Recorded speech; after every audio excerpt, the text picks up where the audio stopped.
ولا تعسر وتمم بالخير وبك نستعين یا فتاح یا فتاح آمین یا رب العالمین۔ چلیے آج ڈے 6 میں فہم قرآن کے میں آپ سب کا دل جان سے استقبال کرتی ہوں۔ کل الحمدللہ ڈے 5 میں ہم لوگوں نے کافی باتیں پڑھی تھی، کافی احکامات ہم لوگوں نے دیکھے، تو آپ لوگوں کو جو ہے یاد ہوں گا کہ کل جو چیزیں پڑھے تھے ایک بار تھوڑا سا اس کا یادہ کر لیں، ریوائز کر لیں کہ ہم لوگوں نے جو ہے یہ بہت اہم آیت پڑھی تھی کہ اسلام میں پورے کے پورے داخل ہونے کا ہے۔ پھر اس کے بعد جو ہے کچھ مسائل دیکھے، ہم احکامات دیکھے، حیض کے، طلاق کے، خلا کے، عدت کے، حلالہ رضاعت اور مہر کے، یہ تمام احکامات ہم لوگوں نے دیکھے۔ اور پھر جو ہے اب ہم 7th پارٹ ہم لوگوں نے سٹارٹ کر لیا تھا اپنا، جس میں مومن کی آزمائشوں کا ذکر تھا، اور پھر اس کے بعد ہمارا 2nd جز الحمدللہ ختم ہوا۔ آج ہم جو ہے 3rd جز کی آیت فرسٹ سے ہم لوگ سٹارٹ کریں گے۔ آیت نمبر 253 سے ہم لوگ آج انشاءاللہ جو ہے اپنے سیشن کا آغاز کرتے ہیں۔ تو آیت نمبر 253 میں اللہ تعالیٰ یہاں پر جو اللہ تعالیٰ کی طرف سے انبیاء اکرام پر جو تفضیل اللہ تعالیٰ نے رکھی ہے، یعنی کہ ایک دوسرے پہ اللہ تعالیٰ ہر ایک انبیاء کو کچھ نہ کچھ فضیلت اللہ تعالیٰ عطا کی ہے، پر جو ہے ہم کو اللہ تعالیٰ یہاں پر حکم دے رہے کہ تفضیل تو اللہ تعالیٰ نے رکھی ہے، پر ہم کو تفریق نہیں کرنا ہے۔ ہم کو جو ہے تفریق کا مطلب کیا ہے؟ فرق نہیں کرنا ہے انبیاء اکرام کے درمیان کہ جو ہے ابراہیم علیہ السلام افضل ہے یا موسیٰ علیہ السلام افضل ہے یا عیسیٰ علیہ السلام یا پھر ہمارے محمد صلی اللہ علیہ وسلم۔ اللہ تعالیٰ نے ہر ایک کو ایک اپنا عظیم الشان مقام عطا کیا ہے، یعنی کہ ابراہیم علیہ السلام کی اپنی جو ہے پوزیشن ہے، اپنی جگہ ہے، اپنی فضیلت ہے، اور محمد صلی اللہ علیہ وسلم کی اپنی فضیلت ہے۔ تو ہم کسی کو کسی سے نہ کمپیئر کر سکتے ہیں، نہ کسی کو کسی سے بڑا اور گھٹا سکتے ہیں۔ وہی ہے جو اللہ تعالیٰ نے رکھ دیا ہے، بے شک ہر کسی کو بلندی اللہ تعالیٰ نے عطا کی ہے۔ اب نبی کریم صلی اللہ علیہ وسلم کو بھی اللہ تعالیٰ نے امام الانبیاء کی جو ہے بلندی اللہ تعالیٰ عطا کرے، تو ہر ایک نبی کو اللہ نے بلندی عطا کی ہے، اور سب سے محبت کرنا ہے اور سب کی عزت کرنا ہے۔ تو ہم کو تفریق نہیں کرنا ہے، فرق نہیں کرنا ہے انبیاء اکرام کے درمیان۔ پھر اس کے بعد آیت نمبر 253 جو ہے ہم لوگ دیکھیں گے کہ یہاں پر اللہ تعالیٰ بتا رہے کہ تم جو ہے ان کی خصوصیات میں تفریق نہ کرو، بلکہ کوشش کرو کہ ان کے مقام کے جو ہے یعنی کہ ان کے جیسا بننے کی تم جو ہے کوشش کرو۔ انہوں جس طریقے سے اپنے اعمال کی وجہ سے ایک اونچا مقام پائے، تو تم بھی اگر اچھے اعمال کرو گے تو اللہ تعالیٰ جو ہے تمہارا بھی مقام اونچا کرے گا۔ یعنی کہ نبی کا تو درجہ کسی کو نہیں مل سکتا، پر جو ہے اللہ تعالیٰ ہمارے حساب سے ہمارا مقام اونچا کرے گے۔ تو اللہ تعالیٰ یہاں پر فرماتے ہیں یا ایھا الذین آمنوا انفقوا، کہ اے لوگو جو ایمان لائے ہو، جو کچھ مال اور متاع ہم نے تم کو بخشا ہے اس میں سے خرچ کرو، قبل اس کے کہ وہ دن آئے جس میں نہ خرید و فروخت ہوگی، نہ دوستی کام آئے گی، اور نہ سفارش چلے گی۔ تو اس دن آنے سے پہلے جو ہے اپنے لیے صدقہ کر لو اور اپنا جو ہے اللہ تعالیٰ کے نزدیک مقام بنا لو۔ اور پھر اللہ تعالیٰ بول رہے اور جو کفر کی روش اختیار کرتے ہیں ان کے لیے جو ہے ظالم اصل وہی ہے جو کفر کی روش اختیار کرتے ہیں۔ تو قیامت کے دن آنے سے پہلے خرچ کر لینا ہے، کیونکہ اس دن اگر انسان کہیں گا کہ میں جو ہے زمین بھر کے سونا بھی جو ہے صدقہ کر دوں یا پھر جو کچھ ہے میرا دے دوں اور میرے کو جو ہے جہنم سے بچا لو، تو وہاں پر جو ہے کوئی چیز جہنم سے نہیں بچا سکتی۔ پر آج جو ہے آپ صلی اللہ علیہ وسلم نے فرمایا کہ تم ایک کھجور ہی کیوں نہ ہو صدقہ کر کے اپنے آپ کو جہنم سے بچانے کی کوشش کرو۔ تو چھوٹی چھوٹی چیزیں بھی جو ہے ہم صدقہ کر سکتے ہیں۔ اور پھر اللہ تعالیٰ اب یہاں پر آیت الکرسی ہے، آیت نمبر 255، ٹھیک ہے۔ تو آیت نمبر 255 جو ہے پورے قرآن کی سب سے اہم ترین آیت ہے۔ کیسا پتہ چلتا ہے اس کا؟ اس کے بارے میں آتا ہے کہ ابی بن کعب رضی اللہ عنہ سے جو ہے آپ صلی اللہ علیہ وسلم نے فرمایا کہ قرآن کا سب سے بلند ترین حصہ کیا ہے؟ تو ابی بن کعب رضی اللہ عنہ بولے کہ آیت الکرسی، یعنی کہ 255 آیت کا جو ہے آپ نے ذکر کیا۔ تو آپ صلی اللہ علیہ وسلم نے ان کے سینے پر ہاتھ مارا اور فرمایا کہ مبارک ہو ابی، تمہارا علم تمہیں مبارک ہو، بے شک یہی جو ہے سب سے بلند ترین آیت ہے۔ تو آیت الکرسی جو ہے سب سے یعنی کہ جیسا ہر ایک چیز کی پیک پوائنٹ ہوتی نا، تو یہ بھی جو ہے بہت بلند اللہ تعالیٰ نے اس کو عطا کی ہے۔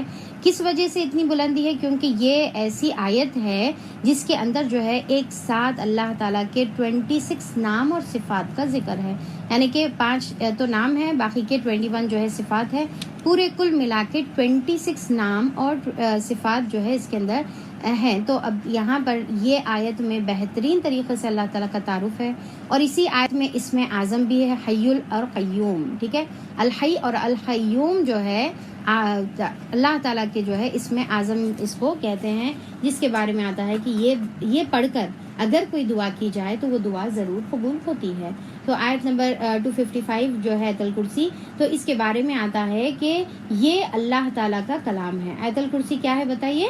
اللہ تعالیٰ کا کلام ہے. تو اللہ تعالیٰ کا کلام دنیا اور آسمان، زمین اور آسمان اور تمام مخلوق سے بہتر ہے. یعنی کہ آیت الکرسی کیسی ہے؟ زمین، آسمان اور زمین کے اندر جتنی مخلوق آئی، آدم علیہ السلام سے آخری انسان تک جتنی مخلوق آئی، سب سے جو ہے عظیم ترین جو ہے یہ چیز ہے، کیونکہ یہ قرآن جو ہے یہ قرآن کا حصہ ہے اور یہ اللہ کا کلام ہے. اور اس کے بارے میں کیا آتا ہے آیت الکرسی کے بارے میں؟ جیسا حدیث میں آتا ہے کہ آپ صلی اللہ علیہ وسلم نے فرمایا کہ جو ہر فرض نماز کے بعد آیت الکرسی پڑھے گا، اس کے اور جنت میں داخل ہونے کے لیے بس اس کی موت حائل ہے، موت بیچ میں ہے، جیسا وہ مرے گا وہ سیدھا جنت میں داخل ہوگا. اور یہ سب سے بہترین آیت ہے جس کے ذریعے سے شیطان سے بچا جا سکتا ہے، شیطان کے شر سے، فتنے سے جو ہے بچا جا سکتا ہے. تو سونے سے پہلے ہم کو یہ پڑھنے کا ہے، سنت ہے. صبح شام کے اذکار میں ہم کو پڑھنا ہے، ہر نماز کے بعد ہم کو یہ پڑھنے کا ہے.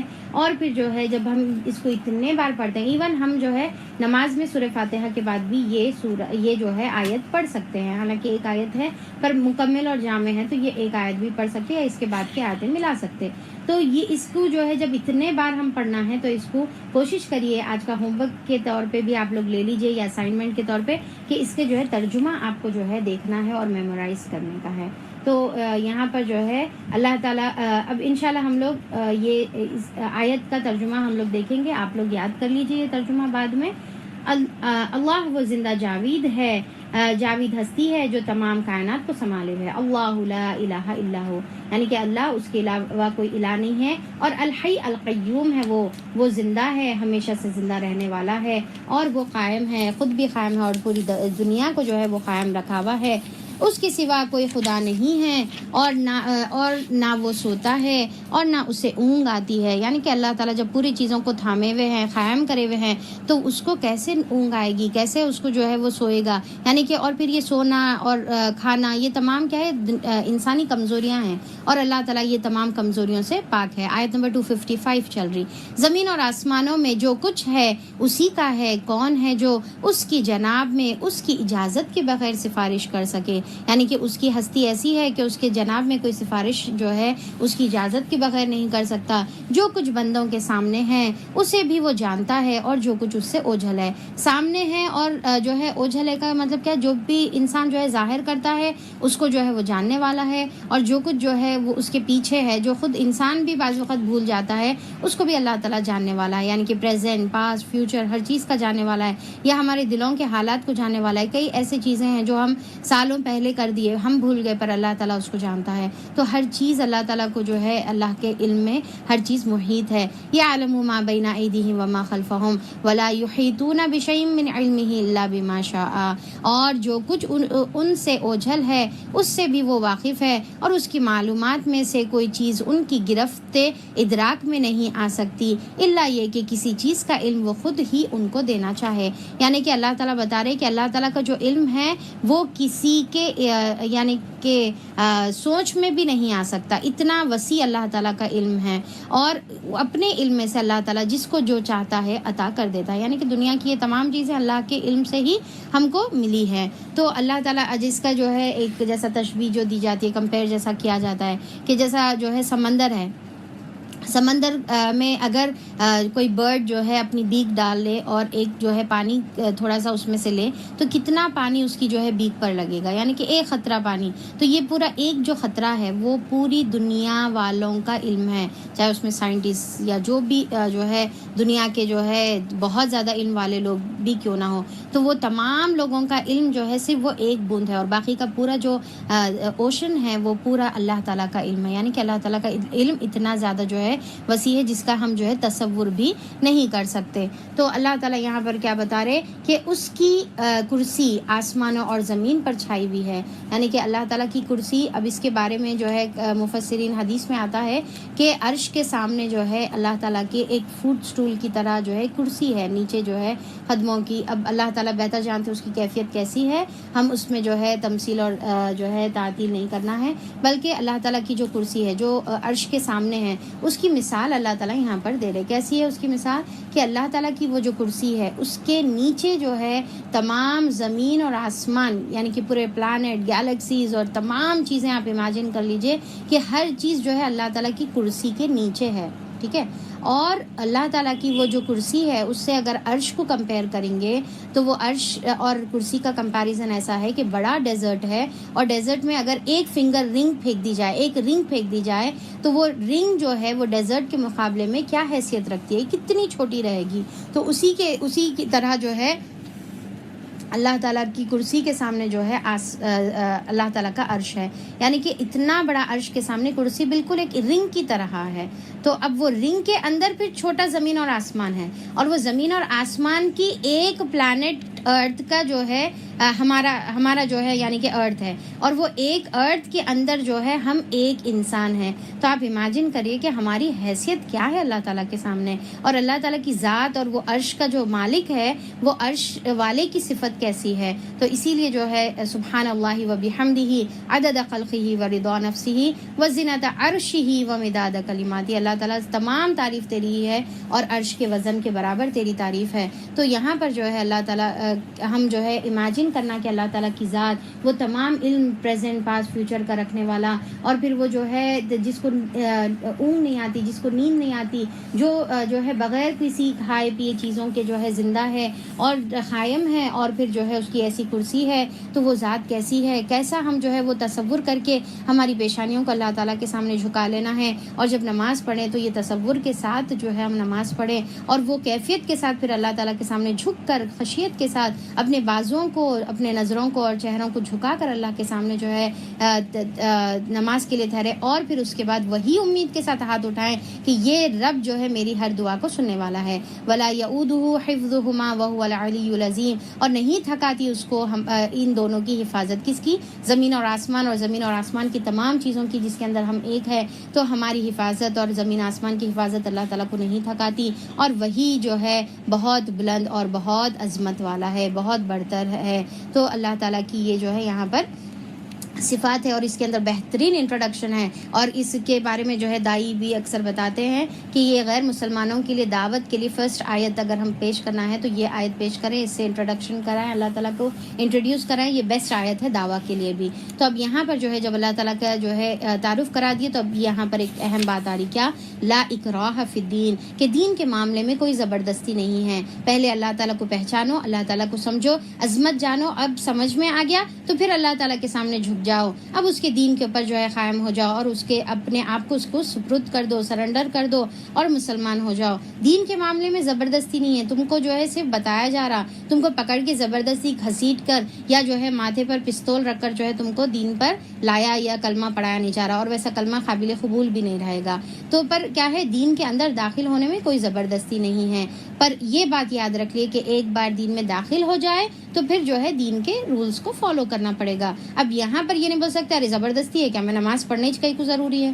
تو یہاں پر اب یہ بات نہیں بول سکتے. آپ دین میں آنے سے پہلے یہ آپ کو کوئی زبردستی نہیں ہے، مرضی میں آئے من مانی زندگی گزار لو، ٹھیک ہے. اور پھر آخرت میں کوئی امید مت رکھو اللہ تعالیٰ سے. پر ایک بار آپ سرنڈر کر دیے، سپرد کر دیے، تو پھر سلیقے سے اپنے آپ کو جو ہے سپرد کر دینے کا. جیسا جو ہے اسکول میں ایڈمیشن فارم بھرنے کے بعد اب اسکول کے جو ہے تمام ڈوز اینڈ ڈونٹس کو فالو کرنا ضروری ہو جاتا، اپنی منمانی نہیں کر سکتے. صحیح بات غلط خیالات سے الگ چھانٹ کر رکھ دی گئی ہے. اب جو کوئی طاغوت کا انکار کر کے اللہ پر ایمان لائے گا. طاغوت کا مطلب کیا ہے؟ ہر وہ چیز جو اللہ تعالیٰ کے علاوہ جس کی عبادت کی جاتی ہے وہ اس کو جو ہے طاغوت بولیں گے. یہ ایک معنی ہے طاغوت کا، ٹھیک ہے. تو اللہ تعالیٰ یہاں پر بتا رہے کہ اللہ کے علاوہ تمام کا انکار کرنا ہے اور صرف ایک اللہ تعالیٰ پر جو ہے ایمان لانے کا ہے.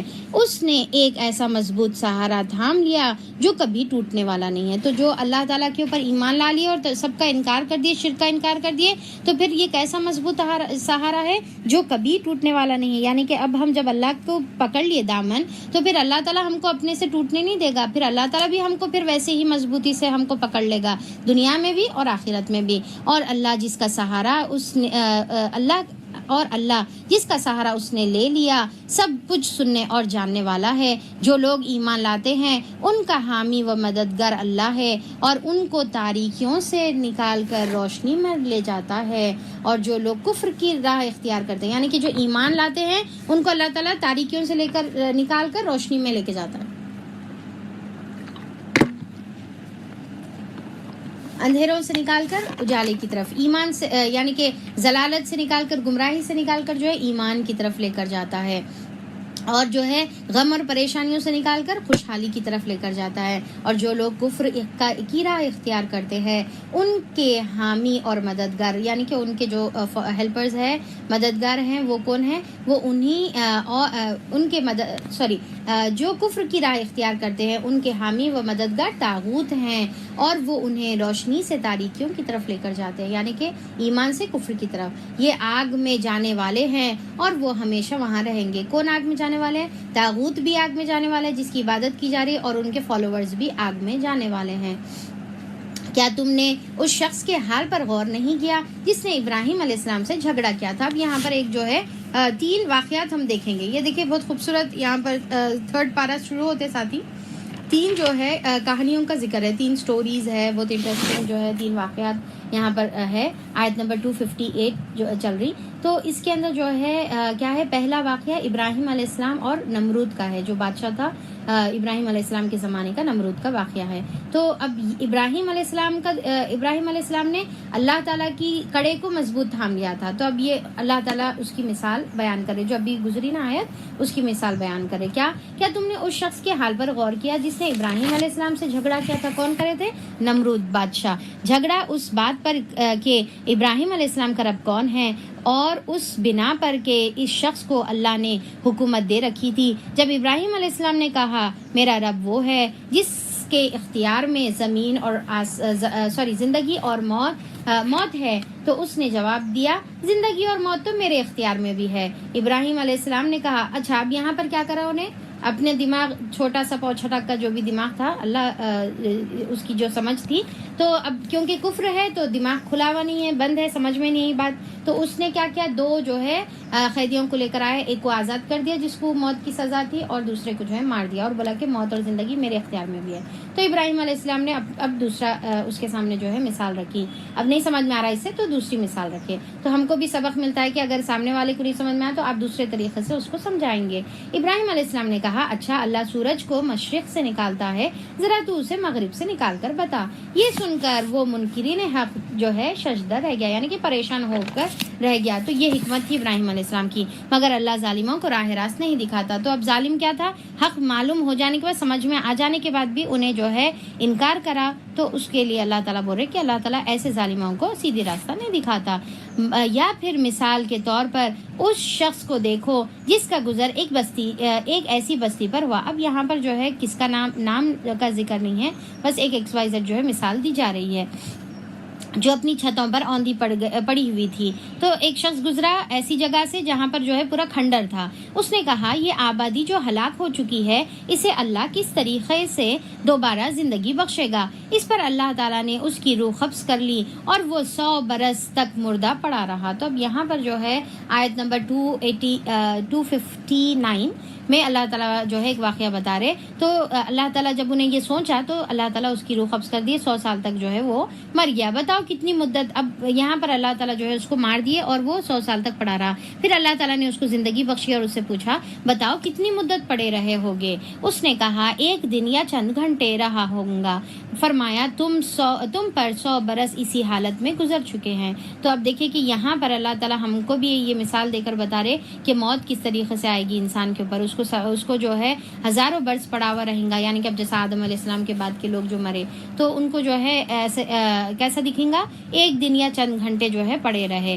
تو تم پر 100 برس اسی حالت میں گزرے. اب ذرا اپنے کھانے اور پانی کو دیکھو کہ اس میں ذرا تغیر نہیں آیا. تو اللہ تعالیٰ پر کیا کرے؟ اس کے لیے اس کا کھانا اور پانی کو جو ہے صحیح سلامت رکھے، اس کے اندر بالکل بھی چینجز جو ہے نہیں آئے، بالکل ویسی فریش ہے، حالانکہ 100 سال تک ان نے جو ہے وہ شخص مرا پڑا ہوا تھا۔ دوسری طرف ذرا اپنے گدھے کو بھی دیکھو کہ اس کا پنجر تک بوسیدہ ہو گیا، یعنی کہ اس کا اسکیلیٹن تک جو ہے پورا ڈیکمپوز ہو گیا، اور یہ ہم نے اس لیے کیا ہے کہ ہم تمہیں لوگوں کے لیے ایک نشانی بنا دینا چاہتے ہیں۔ پھر دیکھو کہ ہڈیوں کہ اس پنجر کو ہم کس طرح اٹھا کر گوشت پوشت میں چڑھاتے ہیں۔ تو اب یہاں پر جو ہے اکثر مفسرین بتاتے کہ یہ اشارہ جو ہے، یہ معاملہ کس کے ساتھ ہوا؟ عزیر علیہ السلام کے ساتھ ہوا۔ تو انہوں بھی نبی تھے، تو ان کے سامنے اللہ تعالیٰ یہ پورا کر کے بتایا کہ وہ جو گدھا جو پڑا ہوا تھا اس کو اللہ تعالیٰ نے ان کے سامنے پھر سے زندہ کر کے بتایا کس طریقے سے ہڈیوں کے پنجر پر ہم گوشت چڑھاتے ہیں۔ اور اسی طرح جب حقیقت اس کے سامنے بالکل نمایاں ہو گئی تو اس نے کہا میں جانتا ہوں کہ اللہ ہر چیز پر قدرت رکھتا ہے۔ تو انہوں جو ہے فوری جھک گئے اور اللہ تعالیٰ کی قدرت کو سمجھ گئے۔ اب دیکھیے یہ فرق ہے نمرود میں، اور یہ فرق ہے یہ جو ہے شخص جس کے بارے میں یہاں پر ذکر ہے، اس نے تکبر کیا، ظالم بنا، اور انہوں نے اللہ تعالیٰ کے سامنے جھک گئے۔ اور وہ واقعہ بھی پیش نظر ہے جب ابراہیم علیہ السلام نے کہا تھا میرے مالک مجھے دکھا دے کہ تو مردوں کو کیسے زندہ کرتا ہے۔ تو اب یہاں پر جو ہے اللہ ابراہیم علیہ السلام جب تمام قربانیاں کرے اور اپنے جو ہے تمام آزمائشوں میں کامیاب ہو گئے تو اللہ تعالیٰ نے ان کا مقام بلند کر دیا اور ان کو جو ہے خلیل اللہ بنا دیا اللہ تعالیٰ، یعنی کہ اپنا دوست بنا دیا۔ تو اب دیکھیے کہ اللہ کس طریقے سے محبت سے دوستی میں جو ہے یہ ڈسکشن ہو رہا۔ تو ابراہیم علیہ السلام پوچھتے ہیں کہ اللہ تعالیٰ آپ کیسا کرتے ہیں یہ بات؟ تو جو ہے فرمایا کیا تو ایمان نہیں رکھتا ہے ابراہیم؟ تو اس نے کہا ایمان تو رکھتا ہوں مگر دل کا اطمینان درکار ہے، یعنی کہ دل سے ذرا ایک بار دیکھنا چاہتا ہوں اللہ تعالیٰ، پلیز آپ یہ بتائیے میرے کو کہ کیسا کر سکتے۔ تو وہ یہ عین الیقین جو ہے آپ چاہ رہے تھے۔ فرمایا اچھا تو 4 پرندے لے اور ان کو اپنے سے مانوس کر لے، یعنی کہ جو ہے اچھے سے پال کے جو ہے مانوس کر لے، پھر ان کا ایک ایک جز، یعنی کہ پھر اس کو جو ہے ذبح کرو، اس کا خیمہ بناؤ، اس کے جو ہے پورا خیمہ ملا لو، پھر اس کے جو ہے ایک ایک جز کو جو ہے 4 حصے کر کے ایک ایک جز کو ایک ایک پہاڑ پہ رکھ دو، پھر ان کو پکارو وہ تیرے پاس دوڑتے چلے آئیں گے، خوب جان لے کہ اللہ نہایت با اقتدار اور حکیم ہے۔ تو ابراہیم علیہ السلام نے اسی طریقے سے کیا اور ان کو جو ہے وہ عین الیقین مل گیا۔ اب یہاں پر دیکھیے کہ اللہ تعالیٰ جو ہے اس سے کیا سمجھ میں آتا کہ اللہ تعالیٰ کے سے جو ہے آپ جب دوستی کر لیتے ہیں، یعنی کہ اللہ تعالیٰ کے آپ قریب ہو جاتے ہیں، اللہ تعالیٰ کے فیوریٹ بندے بن جاتے ہیں، تو اللہ تعالیٰ آپ کے لیے جو ہے تمام دعاؤں کو بھی سنتا ہے اور آپ کو دل کا اطمینان نصیب کرتے ہیں۔ اللہ تعالیٰ دل کو جو ہے سکون اللہ تعالیٰ عطا کرتے ہیں۔ اب یہاں پر آیت نمبر 261 سے ہمارا 8 پارٹ جو ہے سٹارٹ ہو رہا ہے، جس میں ہم لوگ جو ہے پورا منی ڈیلنگز کے بارے میں دیکھیں گے۔ کیا دیکھیں گے اپن؟ پورا منی ڈیلنگز۔ ایک پہلے بتایا جائے گا کہ منی کہاں پر خرچ کرنا چاہیے، پھر دوسرا بتایا جائے گا کہ پیسے کہاں پر خرچ نہیں کرنا چاہیے۔ مثل الذین ینفقون اموالہم، کہ مثال اس چیز کی جو لوگ اپنے مال اللہ کی راہ میں خرچ کرتے ہیں، اس کی مثال اس طریقے سے ہے کہ ان کے خرچ کی مثال ایسی ہے جیسا ایک دانہ بویا جائے اور اس سے 7 بالیں نکلے۔ تو کیسی مثال ہے اگر جو اللہ کی راہ میں خرچ کرتے ہیں؟ اب دیکھیے یہ خرچ کون سا ہے؟ فی سبیل اللہ ہے، اللہ کی راہ میں خرچ کرنے کی بات ہے، یہاں پر نارمل صدقے کی بات نہیں ہے۔ نارمل صدقے کا بھی بہت اجر ہے، پر اللہ تعالیٰ کی راہ میں انفاق فی سبیل اللہ کا اجر جو ہے بہت زیادہ بلند ہے۔ تو اس کے بارے میں یہ مثال دے رہے کیسا ہے؟ اگر کوئی شخص ایک دانہ بوتا ہے یا ایک دانہ اللہ تعالیٰ کی راہ میں دیتا ہے تو اس کی مثال کیسی ہے کہ اس سے جو ہے 7 بالیں نکلی، یعنی کہ اس کے جو ہے 7 ایئرز جو ہے نکل کر باہر آئے، یعنی کہ 7 شاخیں اس کی جو ہے نکل کر آئے، بھٹے نکل کر آئے، اور ہر بال میں ہر ایک بھٹے میں جو ہے 100 دانے ہیں۔ تو ملٹیپلائی کریں گے تو کیا ہوگا؟ ایک دانہ از ایکول ٹو 700 دانے بن جائیں گا جو اللہ تعالیٰ کی راہ میں۔ تو اللہ تعالیٰ یہ مثال دے رہے۔ اسی طرح اللہ جس کے اعمال کو چاہتا ہے افزونی عطا فرماتا ہے، یعنی کہ ملٹیپلائی کرتا ہے، وہ فراغ دست بھی ہے اور علیم بھی ہے۔ تو اب یہاں پر اللہ تعالیٰ بول رہے کہ اللہ تعالیٰ کی راہ میں جو بھی خرچ کریں گے تو اگر 1 روپیہ خرچ کریں گے تو وہ کیا ہو جائیں گی؟ 700 روپے کے برابر ہو جائیں گی۔ تو جیسا حدیث میں آتا ہے کہ آپ صلی اللہ علیہ وسلم نے فرمایا کہ ایک شخص جو ہے اللہ کی راہ میں ایک کیمل خرچ کرتا تھا، تو آپ صلی اللہ علیہ وسلم نے فرمایا کہ قیامت کے دن یہ 700 کیملز صدقے کے کیملز کے ساتھ جو ہے وہ اٹھایا جائے گا۔ تو یعنی کہ اس سے کیا سمجھ میں آتا ہے کہ اللہ تعالیٰ کے راستے میں خرچ کرنے کی جو ہے بہت زیادہ اہمیت ہے۔ اب ہم کیسا خرچ کریں گے اللہ تعالیٰ کے راستے میں؟ کیا چیز کریں گے اپن. تو جو بھی اللہ تعالیٰ کے راستے میں مطلب فی سبیل اللہ کا مطلب یہ ہوتا ہے کہ یہ قرض حسنہ بولو, انفاق فی سبیل اللہ بولو, تو اس کا مطلب یہ ہوتا ہے کہ اللہ تعالیٰ کی دین کی اشاعت کے لیے, دین کو پھیلانے کے لیے. اب یہ آپ کو جہاں جہاں محسوس ہو رہا ہے کہ یہ ذریعہ ہے دین کو پھیلنے کا, تو وہاں پر آپ اپنا مال جو ہے لگائیں گے. جیسا جو ہے مدارس کو قائم کرنے میں, قرآن کے کلاسز کو قائم کرنے کے اندر, یا بکس فراہم کرنے کے لیے, یا پھر جو ہے کسی کا ٹرانسپورٹیشن, کسی کی فیس بھر دینے کے لیے آپ کر سکتے. یا پھر مسجدیں ہیں, مسجد جہاں سے جو ہے اسلام کی جو ہے شاخیں نکلتی ہے, وہاں سے نور پھوٹتا ہے, تو یہ ایسی جگہوں پر. اور پھر جو ہے آپ ایون جو ہے چھوٹی سا کچھ زیروکس کر کے بھی آپ 10 روپے کا کر کے اگر دے رہے تو یہ بھی انفاق فی سبیل اللہ میں آئے گا. تو ہر کوئی انسان اپنی استطاعت سے کرے. اب یہاں پر ہم کیا سمجھتے بہت امیر ہے تو ہی کر سکتے, نہیں, آپ اپنے 10 روپے بھی لگا دیجئے کوئی دین کے کام میں, کوئی اچھے کام میں, جہاں پر آپ کو دکھ رہا ہے کہ یہ دین کا کام ہے, اس میں اب آپ کا جو ہے 1 روپیہ بھی اگر آپ کا لگیں گا, وہاں پر آپ کا کنٹریبیوشن رہیں گا, تو آپ جو ہے اس کے ایکولی حقدار رہیں گے. اس کا اللہ تعالیٰ اجر جو ہے بہت زیادہ بڑھائے گا. اور پھر کیا ہے, ساتھ میں جتنا اس کی نیت اچھی رہیں گی اتنا اجر ملٹیپلائی ہوتے ہی چلے جائیں گا, اور ساتھ سب سے زیادہ بھی اللہ چاہے تو دے سکتے ہیں. پھر اللہ تعالیٰ کیا بتا رہے کہ جو لوگ اپنے مال کو اللہ کی راہ میں خرچ کرتے ہیں اور خرچ کر کے احسان نہیں جتاتے, کیا ہے کنڈیشن, احسان نہیں جتانا ہے, نہ دکھ دینا ہے, تو ان کا اجر ان کے رب کے پاس ہے اور ان کے لیے کسی رنج اور خوف کا موقع نہیں ہے. یعنی کہ اب دیکھیں کہ یہ انویسٹمنٹ کیسا انویسٹمنٹ ہے. جیسا دنیا میں بزنس ہے تو پروفٹ بھی ہے, لاس بھی ہے, وہاں پر غم بھی ہو سکتا, رنج بھی ہو سکتا, پر اللہ تعالیٰ کا انویسٹمنٹ اللہ کے پاس کیسا ہے, جہاں پر کوئی رنج اور خوف کا موقع نہیں ہے, پر کیا کنڈیشن ہے کہ احسان نہیں جتانا ہے. دوسری کنڈیشن کیا ہے کہ دکھ نہیں دینے کا ہے, یعنی کہ ہم اتنا خرچ کریں اور سامنے والے جس کو دے رہے ہیں ان کو احسان جتا رہے کہ دیکھو یہ مسجد پوری میرے پیسوں سے چل رہا, یہ مدرسہ پورا میرے فنڈ سے چل رہا. تو ایسی باتیں جو ہے نہیں کرنے کا ہے.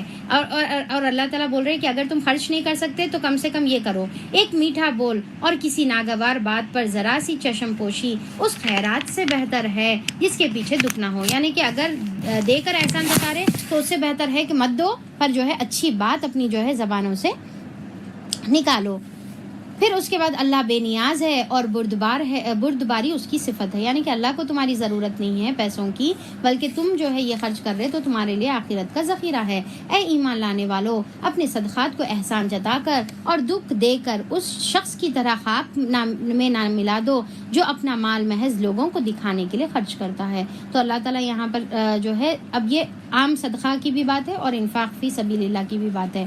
کیا ہے کہ دینے کے بعد احسان نہیں جتانے کا ہے. جیسا ہم کیا ہے اکثر اپنے جو ہے میٹس کو دے رہے یا پھر کسی اپنے رشتہ دار کو دے رہے تو بار بار ان کو جو ہے احسان جتاتے کہ میرے جو ہے ٹکڑوں پہ پل رہے, یا کہیں سے بھی جو ہے ایسی الفاظ نہیں بھی نکالے تو کہیں نہ کہیں جو ہے کچھ نہ کچھ ایک بات جو ہے ان کو بول کر جو ہے احساس دلاتے ہیں کہ آپ ان کو جو ہے فنڈنگ کر رہے. تو یہ چیز نہیں کرنے کا ہے. اور پھر کیا ہے ریاکاری. تیسری چیز کیا ہے, احسان نہیں جتانا ہے, دکھ نہیں دینا ہے, اور پھر ریاکاری بھی نہیں کرنے کا ہے, کیونکہ ریاکاری سے پورا اجر جو ہے ضائع ہو جاتا ہے, چاہے کتنا بھی بڑا اجر کیوں نہ ہو. اور جو ہے دکھانے کے لیے خرچ کرتا ہے اور نہ اللہ پر ایمان رکھتا ہے اور نہ آخرت پر ایمان رکھتا ہے. تو یہ ریاکاری کرنے والے کون ہیں, اللہ اور آخرت پر ایمان نہیں رکھنے والے انہوں کرتے, کیونکہ جو ایمان رکھنے والے انہوں تو امید رکھتے کہ اللہ تعالیٰ قیامت میں ان کو جو ہے دے گا. ریاکاری کا مطلب کیا ہے, شو آف, دکھاوے کو جو ہے بولیں گے.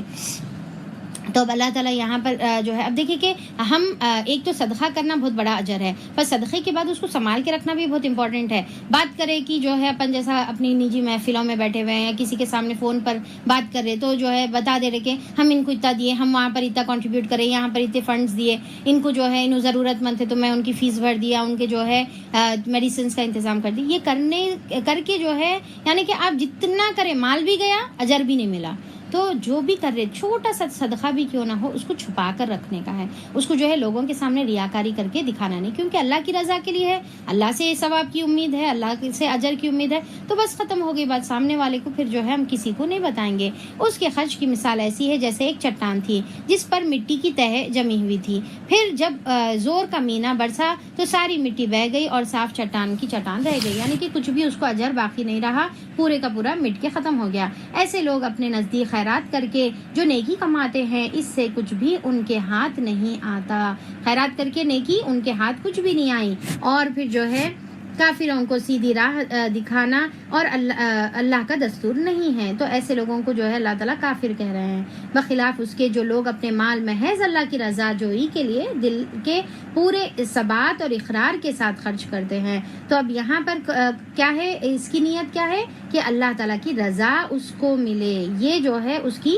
نیت ہے۔ تو ان کی مثال جو ہے اللہ تعالیٰ یہاں پر دے رہے کہ اللہ تعالیٰ کی رضا کے لیے خرچ کرتے ہیں، ان کے خرچ کی مثال ایسی ہے جیسا کسی سطح پر ایک باغ ہو، یعنی کہ جو ہے سلانٹ، جیسا پہاڑ کی جو سلانٹ رہتے جگہ، وہاں پر ایک باغ ہو، اگر زور کی بارش ہو جائے تو وہ دگنا پھل آئے، یعنی کہ ڈبل جو ہے پھل لے کر آئے، ملٹی پلائی ہو، اور اگر زور کی بارش نہ بھی ہو تو ایک ہلکی سی پھوار بھی اس کے لیے کافی ہے، تھوڑا سا پانی بھی جو ہے پھل لانے کے لیے کافی ہے۔ تم جو کچھ کرتے ہو سب اللہ دیکھ رہا ہے، یعنی کہ تھوڑا سا خرچ کر رہے پر نیت کیا ہے، اللہ کی رضامندی ہے، تو اس کا جو ہے زیادہ اجر اللہ تعالیٰ جو ہے ملٹی پلائی کر انسان کو دے گا۔ تو اب اور پھر جو ہے اللہ تعالیٰ یہاں پر بتا رہے، اور جو کچھ کرتے ہو وہ اللہ تعالیٰ کی نظر میں ہے، تو چھوٹی نیکی بھی زیادہ اجر لا سکتی ہے، اور بڑی نیکی بھی جو ہے، بڑا صدقہ بھی جو ہے بالکل ضائع ہو سکتا اگر اس کے اندر جو ہے من ازا اور ریاکاری ہو، یعنی کہ احسان